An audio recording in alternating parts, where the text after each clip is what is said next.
मारेगाव तालुक्यातील भुरकीपोड येथील नागरिकांनी पिण्याच्या पाण्याच्या अत्यंत टंचाईमुळे गेल्या 1 वर्षापासून मोठा त्रास सहन करावा लागत आहे। खंडणी येथून आणलेले हँडपंपचे पाणी 1.5 किलोमीटर अंतरावरून पाईपलाईनद्वारे आणले जाते। मात्र ही पाईपलाईन नदीच्या प्रवाहातून खंडित होत असल्याने पाणी पुरवठा सतत खंडित होत आहे। यामुळे महिलांना रोज 1.5 किलोमीटरवरून पाणी आणण्यासाठी धावपळ करावी लागते आहे। जल जीवन मिशन अंतर्गत गेल्या 2 वर्षांपासून सुरू असलेल्या पाणी पुरवठा कामांनाही अपेक्षित वेग मिळत नसल्याने नागरिकांमध्ये असंतोष पसरलेला आहे।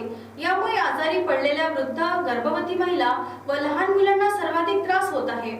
या पार्श्वभूमीवर भुरकीपोडकरांनी शुक्रवारी मारेगाव पंचायत समितीकडे धाव घेतली।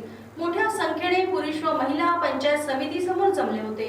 त्यांनी या समस्यांबाबत गटविकास अधिकाऱ्यांचे लक्ष वेधले।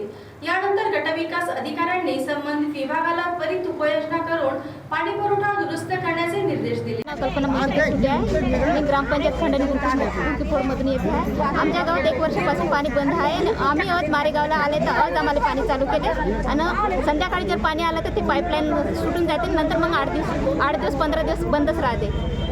किती दिवसापासून हा प्रॉब्लेम आहे? एक प्रॉब्लेम महिनाभर झाला, पण 1 वर्ष चालत आलेलं आहे। आता तुमची कशासाठी आले मग इथं? पाण्यासाठी। पाणी म्हणजे नळ योजना चालू केली, पण वेळेवर पाणी येत नाही आम्हाला घरापर्यंत।